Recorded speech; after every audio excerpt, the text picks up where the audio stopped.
하나님 감사합니다. 오늘 주의 귀한 말씀을 듣습니다. 주의 말씀을 들을 때 예수 그리스도 보혈로 저희의 생각과 영과 마음을 충만히 덮어 주옵소서. 주 예수 그리스도시요 말씀하여 주옵소서.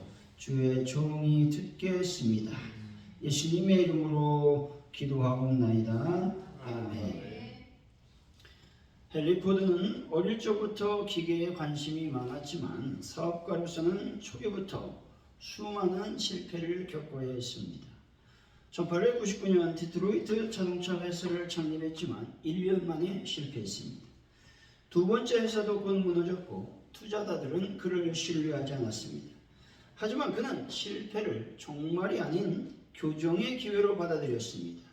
그가 이렇게 실패를 교정의 기회로 삼을 수 있었던 것은 모든 사람이 사용할 수 있는 자동차를 만들겠다는 비전을 갖고 있었기 때문에 가능한 일이었습니다. 그는 단순한 상업적 목표가 아니라 사람의 삶을 바꾸고 싶은 소명감에서 나온 것이기 때문에 실패를 잊고 일어설 수가 있었습니다. 그는 기도하는 습관이 있었고 삶에서 하나님께 인도받기를 원했다는 것이죠. 그는 사업을 하면서 근로자들이 주일에 쉴 수 있도록 주 6일제와 하루 8시간 노동을 실현하는 것도 그의 신앙적 양심에서 비롯된 결정이었습니다. 그는 잠언서 16장 3절의 말씀을 늘 마음에 새기며 살았습니다. 너의 행사를 네 어깨에 맡기라. 그리하면 내가 경영하는 것이 이루어지리라 말씀하죠. 이 말씀처럼 그는 하나님께 비전을 맡기고 자신의 사업을 맡기면 하나님께서 친히 인도하신다는 믿음을 갖고 있었다는 것이죠. 이런 믿음이 헨리 포드를 자동차 왕으로 만들었던 것입니다. 1903년 포드 자동차 회사를 세우고 결국 모델 T라는 혁신적인 대중형 자동차를 만들어냈습니다. 그는 단순히 사업의 성공을 넘어 노동 환경에 개선, 생산성 향상, 생활 수준 향상에 기여하며 사회적 책임을 다했던 것이죠. 이것은 하나님이 회복하신 사람은 단지 살아가는 것이 아니라 살리는 자가 된다는 성경의 진리를 잘 보여주고 있는 것입니다. 헨리 포드의 삶은 단순한 성공 신화가 아닙니다. 그는 수없이 넘어졌고 세상으로부터 버림을 받았습니다. 하지만 자신의 내면에 있는 하나님의 부르심과 비전을 회복하심으로써 역사의 한 장을 바꾼 인물이 되었던 것이죠. 여러분, 실패를 딛고 일어나 하나님의 사명과 비전을 감당하는 분들이 다 되시기를 바랍니다. 아멘. 이사야 61장 4절의 말씀입니다. 그들은 오래 황폐된 것을 다시 쌓을 것이며 예로부터 무너진 것을 다시 일으킬 것이며 황폐한 성읍 곧 대대로 무너졌던 것들을 중수할 것이며 말씀합니다. 이 말씀은 이스라엘의 바벨론 포로 생활 이후에 회복에 대한 약속의 말씀인 것입니다. 무너진 성읍, 황폐한 땅, 그리고 오랜 시간 방치된 폐허까지도 하나님은 다시 세우시겠다고 말씀하고 있는 것입니다. 이는 단순한 건축이 아니라 역사와 정체성의 회복을 말하는 것이죠. 과거의 상처를 부인하지 않지만 그 상처에 묶이지 않도록 하시는 것이 하나님의 회복의 방식이라는 겁니다. 그래서 상처 입은 자가 다시 그 상처를 딛고 일어나 상처 입은 자를 치유할 수 있는 것이다 말하고 있습니다. 이 말씀은 단지 고대 이스라엘에 향한 말씀이 아닙니다. 오늘날 무너진 관계, 꺾인 사명, 망가진 공동체를 회복하고자 하시는 하나님의 메시지라는 것이죠. 하나님은 과거에 머무르지 말고 공동체와 함께 다음 세대를 위해 회복하라고 초대하고 있는 것입니다. 하나님의 회복하심은 더 큰 사명과 은혜로 연결이 된다는 것이죠. 사랑하는 성도 여러분, 모든 삶을 하나님께 맡기시고 형통과 하나님의 부르심에 응답하심으로 세상을 치유하는 치유자의 삶을 살아가는 분들이 다 되시기를 예수 이름으로 간절히 축원드립니다. 아멘. 오늘의 본문은 예수님께서 부활 후에 제자들에게 나타나셔서 복음 전파의 소명을 새롭게 해주신 내용이죠. 예수님께서 당신을 3번이나 부인하는 바 있는 베드로에게 목양의 사명을 부여하심으로 그의 실추된 권위를 회복시켜 주신 말씀입니다. 본문을 두 단락으로 나눠볼 수 있는데 15절에서 17절의 말씀은 예수님과 베드로 간의 사랑의 문답으로 예수님께서 당신을 3번이나 부인한 베드로에게 3번에 걸쳐 당신에 대한 사랑을 확증시키고 있다는 것이죠. 그러면서 목양의 사명을 부여하셨습니다. 18, 19절은 베드로와 요한의 장례에 대한 예수님의 예언적인 말씀인 것입니다. 오늘 말씀을 통해 신앙의 회복이라는 제목으로 신앙의 회복은 어떻게 이루어지는지 하나님의 은혜를 나누도록 하겠습니다.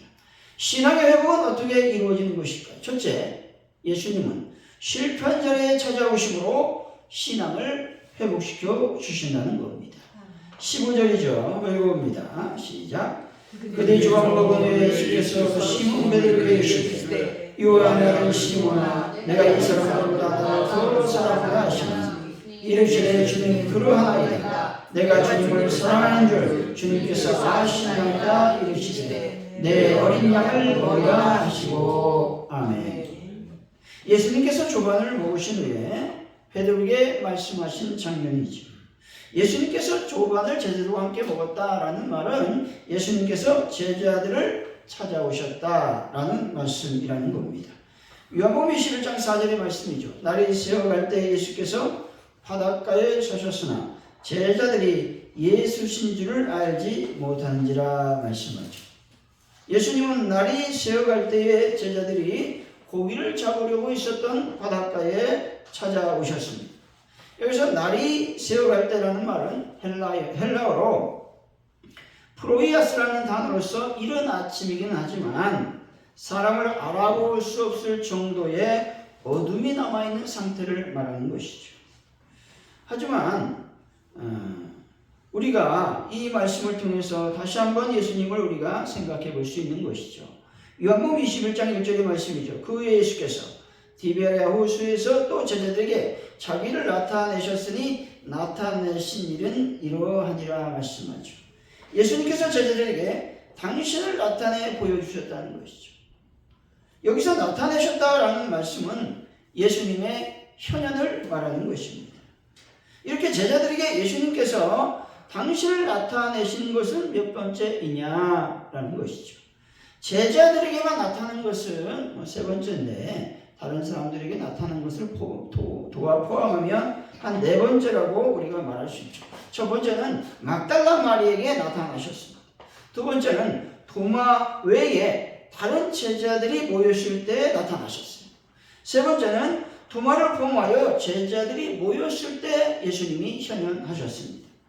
그리고 지금이 4번째, 이번 4번째 예수님의 현현은 아마도 예수님께서 지상을 떠나기 직전에 있었던 일이 아닌가 생각해 볼 수 있죠.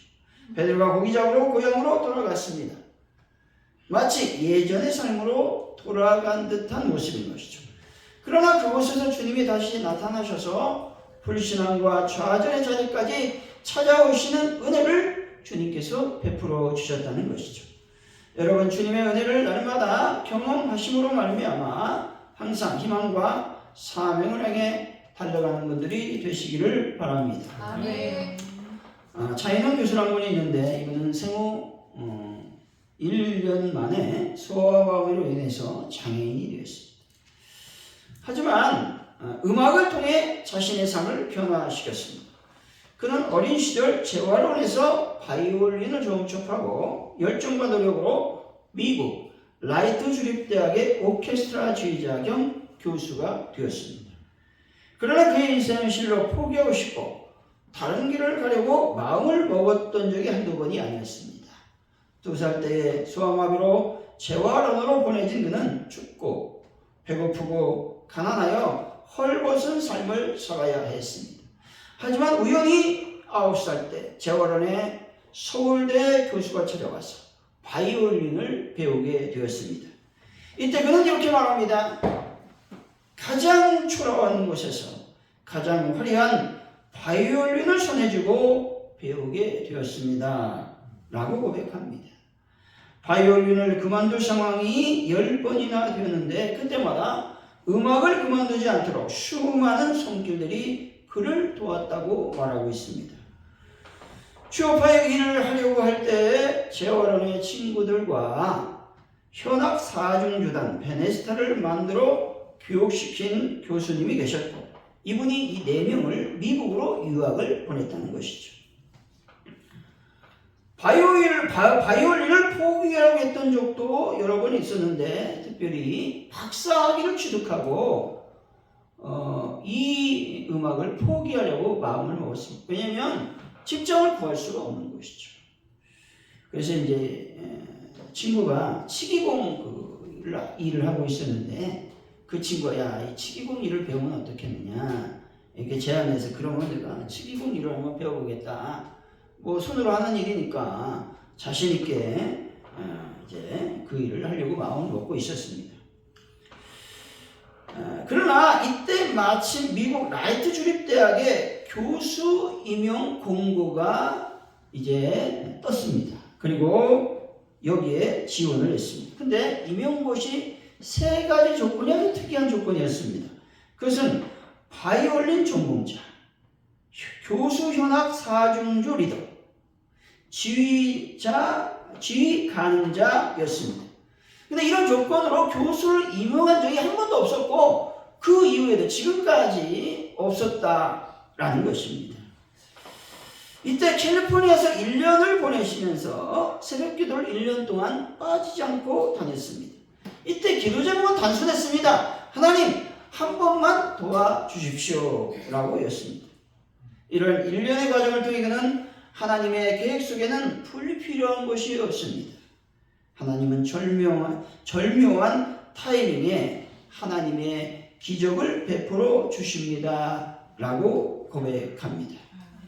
또한 그는 고린도서 10장 9절의 말씀 내 은혜가 내게 족하도다 이는 내 능력이 약한 데서 온전하여 짐이라 라고 말하면서 나는 능력이 없고 실력도 없는데 약함을 통해 하나님께서 나를 높여 주셨습니다 라고 간증하고 있는 것이죠. 포기하고 주저앉고 싶을 때마다 하나님은 차이는 교수에게 찾아오셨고 손을 잡아 이끌며 인생 가운데 음악을 포기하지 않도록 도와주셨다라는 것입니다. 이 내용은 여러분 새롭게 하소서라고 하는 이제 프로가 있잖아요. CTS인가 CBS인가 잘 모르겠는데 어쨌든 거기에서 이제 초청해서 이 내용을 이제 우리가 볼 수 있어요. 유튜브에 차이는 교수 치면 쭉 나와 있습니다. 사랑하는 성도 여러분, 절망과 좌절의 순간에도 주님께서 찾아오셔서 나를 도우시고 정확한 시간에 인도하시는 하나님의 섭리를 경험하는 분들이 다 되시길 예수 이름으로 간절히 축원드립니다. 아멘. 신앙의 회복은 어떻게 이루어지는 것일까? 둘째, 사랑의 고백을 통해서 회복해 주신다는 겁니다. 15절 2절 읽어봅니다. 시작. 그들이 조각 먹은 후에 예수께서 시몬 베드로에게 이르시되 요한의 아들 시몬아 내가 이 사람들보다 나를 더 사랑하느냐 하시니 이르시되 주님 그러하나이다. 내가 주님을 사랑한 줄 주님께서 아시나이다 이르시되 내 어린 양을 먹이라 하시고 아멘.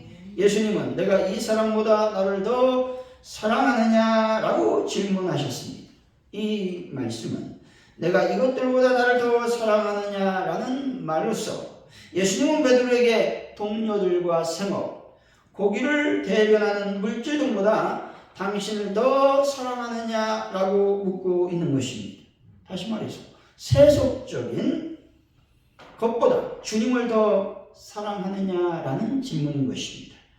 여러분 세상의 어떤 것보다 주님을 더 사랑하는 분들이 다 되시기를 바랍니다. 아멘. 17절 이점 읽어봅니다. 시작. 세 번째 계시되 요한의 아들 시몬아 내가 나를 사랑하느냐 하시니 주께서 세 번째 내가 나를 사랑하느냐 하시므로 베드로가 근심하여 이르되 주님 모든 것을 아시오며 내가 주님을 사랑하는 줄을 주님께서 아시나이다. 예수께서 이르시되 내 양을 먹이라. 아멘.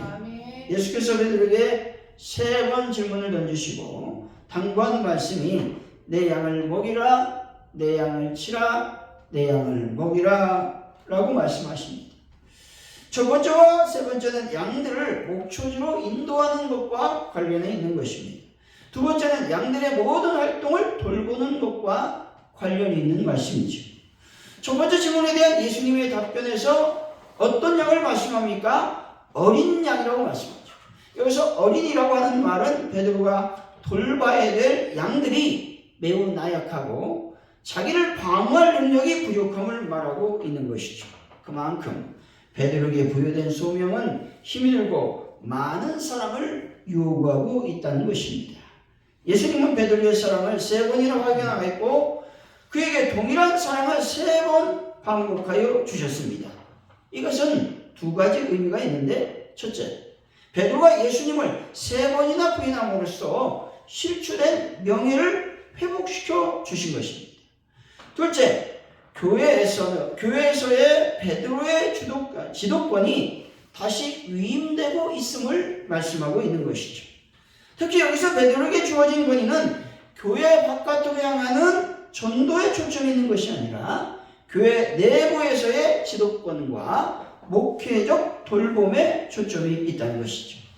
따라서 세 번째 부인을 경험한 베드로에게 예수님께서 3번 사랑의 고백을 요구한 것은 용서가 아니라 관계 회복을 통해 사명으로 나아가는 다리를 놓으신 것이다 라는 것입니다. 결국 베드로의 사역의 중심에는 하나님을 사랑해야 된다 라는 말씀이라는 겁니다.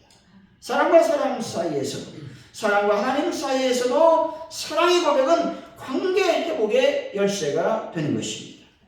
예수님과 베드로와의 대화의 핵심은 단순한 대화가 아니라 깊은 사랑의 회복의 메시지라는 것입니다.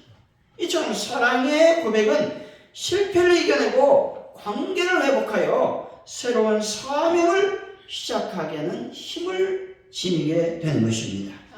여러분, 하나님 관계, 사랑과의 관계를 회복하심으로 새로운 사명의 자리로 나아가는 분들이 되시기를 바랍니다. 아멘. 미국의 마이클 왓슨이라는 분이 계신데, 이분은 미국의 유명한 생화학자이자 크리스찬 과학자였습니다. 그는 젊은 시절 명문대를 졸업하고 실험실에서 다양한 연구를 진행하며 과학계에서 인정을 받은 인물이었습니다. 하지만 자신의 연구 결과를 조작한 일이 드러나면서 학계에서 채툴당했고 개인적, 사회적으로 큰 실패를 경험했다는 것이죠. 그는 자신의 잘못을 하나님 앞에 눈물로 회개하며 오랫동안 자신이 잊고 있던 신앙을 다시 붙잡았습니다. 그리고 어느 인터뷰에서 이렇게 고백했습니다. 내가 회복될 수 있었던 것은 하나님이 여전히 나를 사랑하신 것을 깨달았기 때문입니다. 그 사랑을 고백하는 순간부터 저는 다시 시작할 수 있었습니다 라고 말이죠. 그는 이후 기독교 윤리에 기반한 생명윤리학 연구소를 설립하고 후학을 양성하는 삶을 살았습니다. 사랑의 고백이 진정한 회복의 전환점이 되었던 것입니다. 회복이라는 말은 멈춤이 아니라 새 출발이며 반드시 사명으로 이어지게 되어 있습니다. 왓슨처럼 실패한 인생도 주님께 사랑을 고백할 때 다시 일어설 수가 있습니다. 사랑은 관계를 다시 세우고 정체성을 회복시키며 사명으로 이끄는 것이죠.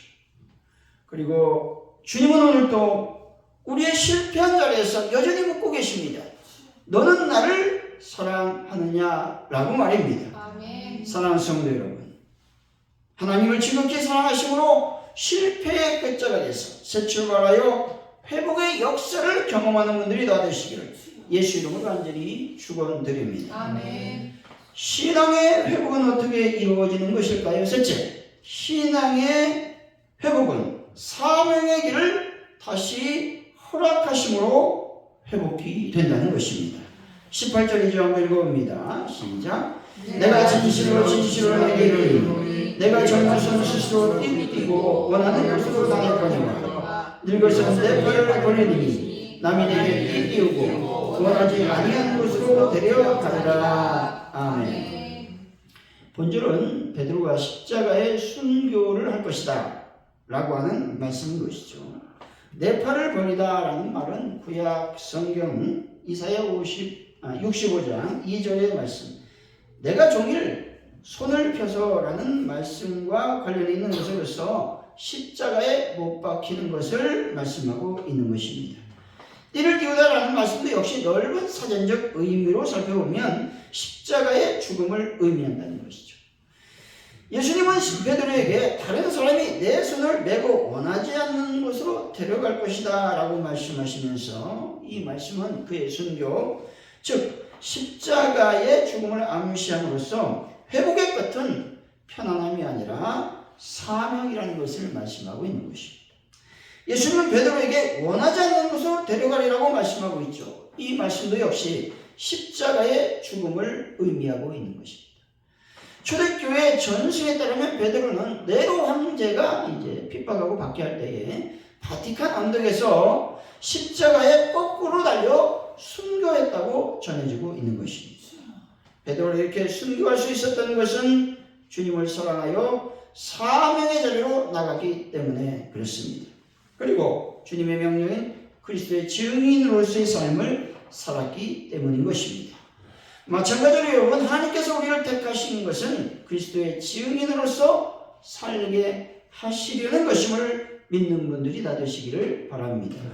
19절이 좀 읽어봅니다. 시작. 이 말씀을 하시면 베드로가 어떠한 죽음으로 하나님께 영광을 돌릴 것을 가리키시니라. 이 말씀을 하시고 베드로에게 이르시되 나를 따르라 하시니. 아멘.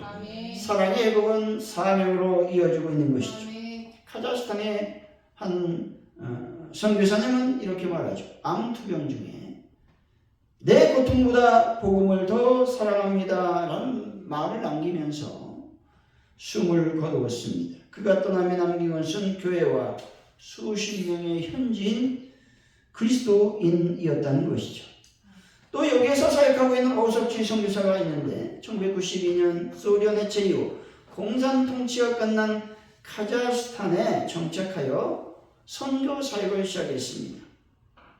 당시 카자흐스탄은 물자 부족과 치안 불안 등으로 선교 환경이 열악했으며 선교사에 대한 폭탄 테러 등의 위험도 존재했습니다. 그럼에도 불구하고 그는 하나님의 부르심에 순종하여 알마티 지역에서 교회를 개척하고 현지 목회자 양성을 위한 신학교를 운영하며 사역을 이어왔다는 것이죠. 그는 자신의 편안함과 안전을 포기하고 하나님의 부르심에 순종하여 어려운 환경 속에서 복음 전파 사역을 감당했습니다. 그의 사역은 단순히 교회 개척에서 끝나지 않았습니다. 노숙자의 사역, 호스피스 양로원 사역, 이슬람권 어린이들을 위한 여름 성공학교 등 다양한 분야로 확장이 되었다는 것이죠. 이것은 예수님의 부르심에 따라 자신의 삶을 온전히 드린 결과이며 하나님께 영광을 돌린 결과였다는 것입니다. 여러분, 하나님의 사명인 복음의 증인으로서의 삶을 살아가는 분들이 되시기를 바랍니다. 결론적으로 신앙의 회복은 예수님께서 실패의 자리에 찾아오심으로 회복하여 주시고 또 사랑의 고백을 통해서 이루어진다는 것입니다. 그리고 사명의 길을 다시 허락하심으로 회복해 주시는 것이죠. 사랑하는 성도 여러분, 실패의 자리에서 신앙 회복을 통해 예수님의 증인으로서의 삶을 살아가는 귀한 분들이 되시기를 예수 이름으로 간절히 축원드립니다. 기도합니다. 하나님 아버지 감사합니다. 우리가 다시 한번 나의 신앙을 회복하는 시간을 갖게 하여 주실 줄로 믿습니다. 하나님, 나의 신앙이 회복될 때에 참으로 실패와 어려움이 있을 때에 예수님이 나를 찾아오셔서 손을 잡아주심을 믿게 하여 주옵소서. 떠나버린 나의 신앙이 회복될 때에 아버지 하나님의 사랑을 다시 한번 고백하는 믿음의 사람이 되게 하시고 또 사명의 길을 다시 회복하는 귀한 역사가 일어나게 하여 주옵소서. 감사합니다. 예수님의 이름으로 기도하옵나이다. 아멘.